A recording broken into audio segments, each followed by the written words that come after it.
this bridge material has basically two components. দুটো ধরনের উপকরণ দিয়ে তৈরি, একটা হচ্ছে সেতু নির্মাণ, ব্রিজ, আর একটা হচ্ছে কাইন্ড অফ ফাউন্ডেশন, কোন একটা কিছুতে ঢুকছে, প্রবেশকের কাজ করবে। So in case of English as well, ইংলিশের ক্ষেত্রেও আমরা we have kept both this components, bridge and the foundation component.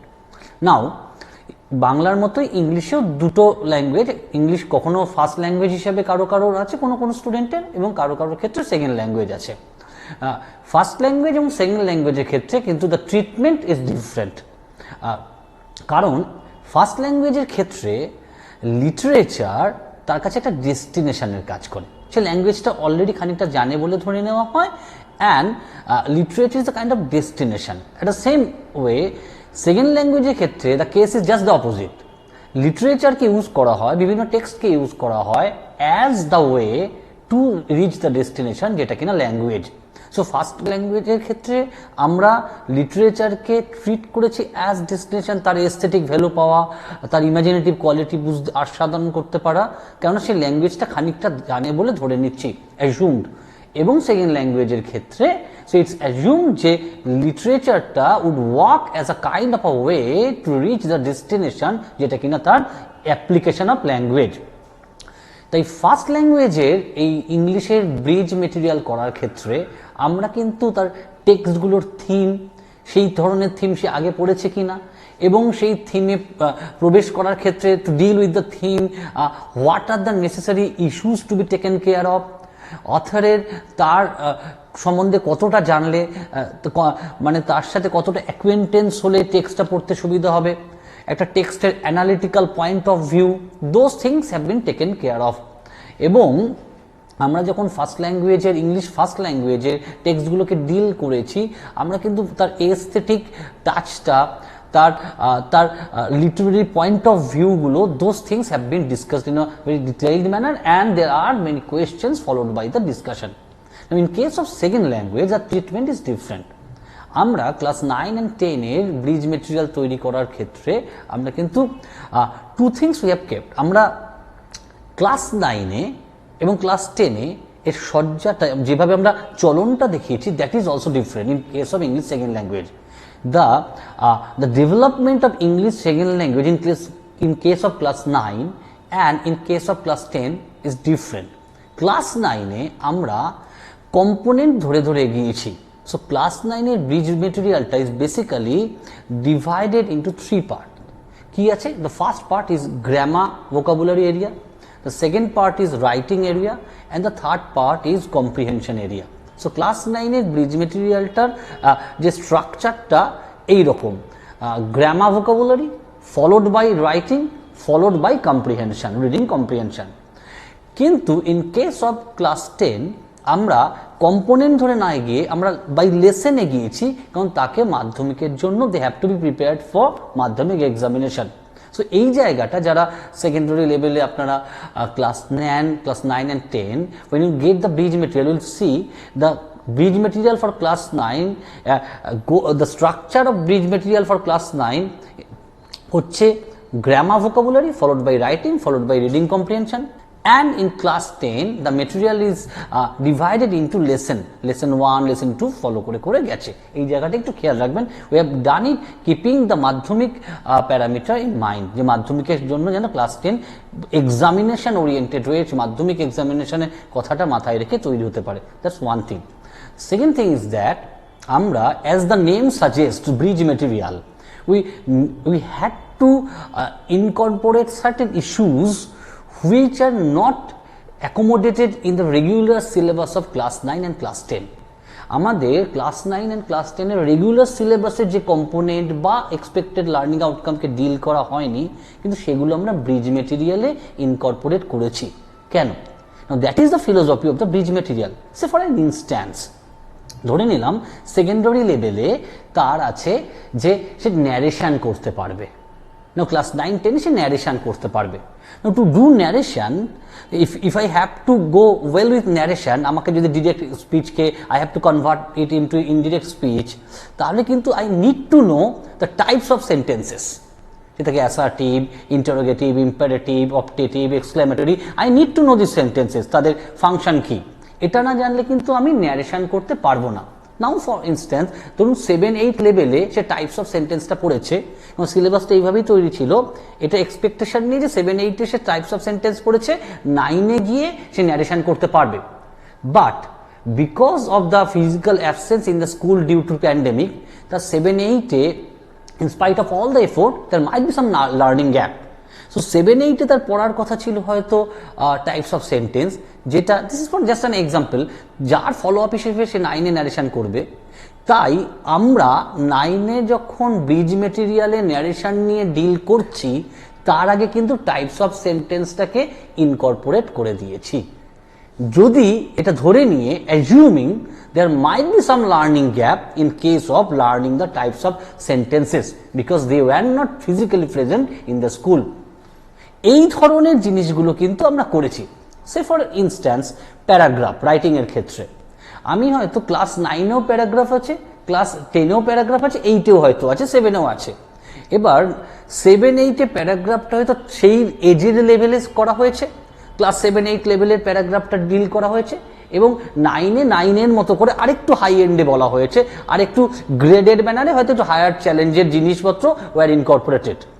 But in the bridge material আমরা প্যারাগ্রাফের যে এরিয়াটা রয়েছে সেখানে কিন্তু we have started off with the level of class 7-8 so that 7-8-এর যে এক্সপেক্টেড লার্নিং আউটকামের জন্য যে এরিয়াটা তার থাকা দরকার, যে লার্নিংটা তার থাকা দরকার, সেটা কিন্তু একবার রিইনফোর্সড হয়ে যায় through bridge material before class 9 or 10 level.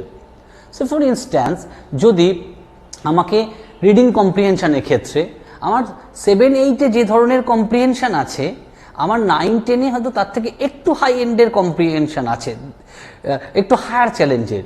আমরা কম্প্রিহেনশনে এই দুটো কম্প্রিহেনশন দিয়ে থাকি তার প্র্যাকটিসের জন্য। আমরা একটা হয়তো দিয়েছি 7-8 লেভেলে ফলোড বাই একটা তার লেভেলের। তার মানে 9-এ যদি আমার there are two comprehension passages for working out, so one has the quality or difficulty level of class 7-8, another has the difficulty level of class 9। এইভাবে প্রত্যেকটা কম্পোনেন্টের ক্ষেত্রেই, প্রত্যেকটা পয়েন্টেই আমরা সেই ধরুন ক্লাস 9-এর for class in case of class 9 যে difficulty level has to be is expected, আমরা তার আগে 7-8-এর লেভেলের কিছু জিনিস ইনকর্পোরেট করে নিয়েছি, বিকজ ইটস ভেরি ইম্পর্টেন্ট। মানে আমি যদি, কেন ব্রিজ মেটেরিয়াল কথাটা আসে কেন, যদি আমাকে পাস্ট পারফেক্ট টেন্স জানতে হয়, আমাকে অবশ্যই প্রেজেন্ট পারফেক্ট টেন্স জানতে হবে। এবার কোনো একটা ক্লাসে পাস্ট পারফেক্ট টেন্স আছে, তার আগের ক্লাসে হয়তো প্রেজেন্ট পারফেক্ট টেন্স শিখে এসছে, কিন্তু আমাকে ব্রিজ মেটেরিয়াল করতে গেলে আমাকে প্রেজেন্ট পারফেক্টটা ঘুরেই পাস্ট পারফেক্টে আসতে হবে, যে ওই প্রেজেন্ট পারফেক্টটা যে তাকে রিইনফোর্স করিয়ে দিচ্ছি, here comes the quality of bridging. করে যখন আবার পাস্ট পারফেক্টে আসছি, here comes the quality of foundation. This way we have balanced bridge material component along with foundational component as well. এখানে একটা কথা, in this particular bridge material শিখন সেতু আমরা দুটো জিনিস খুব ইম্পর্টেন্টলি খেয়াল রেখেছি, দ্যাট থ্রি থিংস। আমরা অনেক ডায়াগ্রাম ইউজ করেছি, there have been so many diagrams used in this particular bridge material. কারণ ডায়াগ্রামেটিক্যালি, কারণ see we are calling it the accelerated learning package as well. কারণ লাস্ট 2 বছরে যা হয়েছে, you can't take the entire thing, the whole thing over here in class 9 or in class 10. So we have taken the very important, very those indispensable expected learning outcome, এবং সেগুলো বাছাই করার ক্ষেত্রে we have found যে পুরোটাকে যদি detailed ম্যানারে করতে হয়, so it becomes with thick fat. So আমরা সেই বার্ডেনটা স্টুডেন্টকে দিতে চাইনি। সো আমরা অনেক ইম্পর্টেন্ট জিনিস we have put it into diagram, আমরা ডায়াগ্রামেটিক গ্রাফিক্যাল ম্যানারে কিন্তু দেখিয়েছি, যাতে অনেক কম সময় অতি সহজে এটা কিন্তু স্টুডেন্টদের পক্ষে গ্র্যাপ করা সুবিধা হয়। এটা একটা। 2, আমরা পয়েন্টস টু রিমেম্বার বা things at a glance, to check back, এই ধরনের ছোট ছোট সাবসেকশন ইউজ করেছি। চেক ব্যাকটা কিরকম, ধরুন কোনো একটা কিছু শুরু করার আগে লাস্ট ক্লাস 2টো ক্লাসে যেটা হয়েছে সেটাকে একবার রিইনফোর্স করে নেওয়া, সো চেক ব্যাক। হয়তো পুরোটা দেখার পর পুরো জিনিসটাকে আরেকবার ডায়াগ্রামেটিক ম্যানারে মনে রাখা দরকার, so points at a glance. এই জাতীয় সাবসেকশনগুলো কিন্তু আমরা আমাদের এই কম্পোনেন্টে we have included subsections like check back, things at a glance, points at a glance, certain things like that. And after the each component, after deliberation of each component, after discussion of each component, আমরা কিন্তু we have kept an activity section. যে activity sectionটা would help us to understand whether students could achieve the expected learning outcome of that particular topic or chapter. প্রত্যেকটা component বা টপিকের শেষে আমরা activity রেখেছি, যে অ্যাক্টিভিটিগুলো would help us to evaluate যে সে সত্যি এই আউটকামটা অ্যাচিভ করতে পেরেছে কিনা।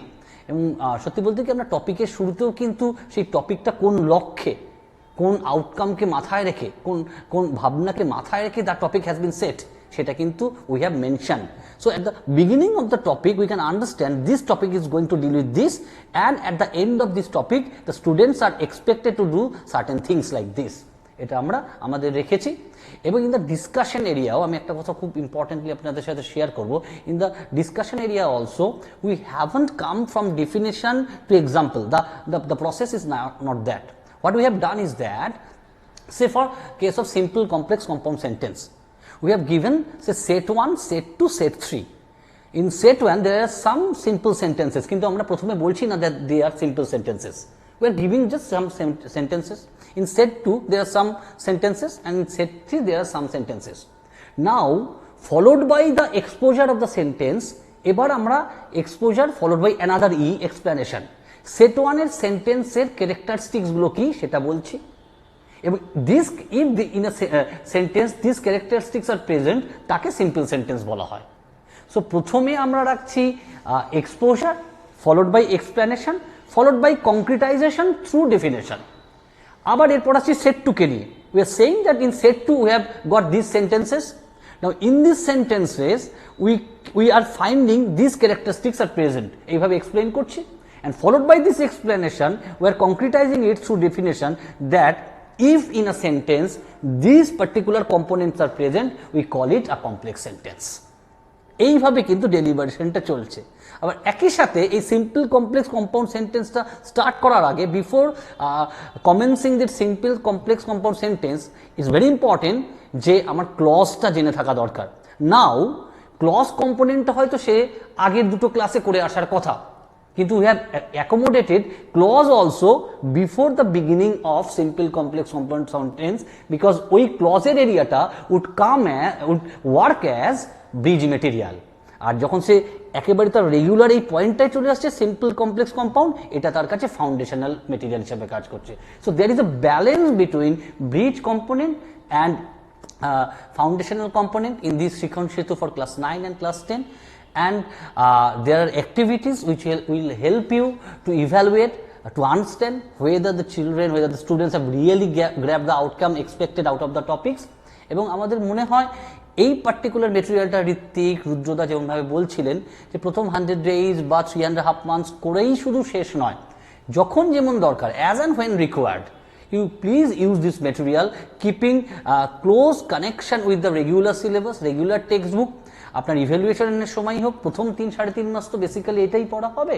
সো প্রথম সামেটিভের ইভ্যালুয়েশনটা কিন্তু এখান থেকেই হবে, এবং এরপরে with the passage of time যখন আপনি অন্য ক্ষেত্রেও যখন মনে হবে যে রেগুলার সিলেবাসের সাথে এটাকে কানেক্ট করবেন, করে নেবেন। এবং আপনার যদি মনে হয় ইভ্যালুয়েশনের ক্ষেত্রে ওই ব্রিজ মেটেরিয়ালকে will use it for evaluation for second বা third summative evaluation, you can use that. So then Ritwik বলছিল একটা কথা খুব ইম্পর্টেন্ট, দুটো ওয়ার্ড ইউজ করেছে ঋত্বিক অ্যান্ড রুদ্রদা। একটা হচ্ছে the flexibility, the basic component of the material is that flexibility. আপনি আপনার ক্লাসে, আপনার এরিয়ায়, আপনার স্টুডেন্টদেরকে নিয়ে কাজ করতে করতে আপনি বি ফ্লেক্সিবল, আপনার যেমনভাবে মনে হবে এই মেটেরিয়ালটাকে কাজে লাগান, দ্যাটস ভেরি ইম্পর্টেন্ট। কিন্তু এমনভাবে কাজে লাগান, ঋত্বিক আরেকটা কথা আগের সেশনে বলছিল যে জার্ক, যে 2 বছরের ফিজিক্যাল অ্যাবসেন্সের পর স্কুলে আসার পর তার যে একটা সোশ্যাল, তার যে একটা ইমোশনাল, তার একটা পেডাগগিক জার্ক হয়, সেই জার্কটাকে যতটা কনভার্ট করা যায় স্মুথনেসে, জার্কটাকে রিপ্লেস করা যায় স্মুথনেস দিয়ে, এই ব্রিজ মেটেরিয়াল আশা করি শিখন সেতু সেই ব্যাপারে অনেক সাপোর্টিভ হবে, and this bridge material we expect to be very successful, very popular among the teachers, among the students in achieving its aim.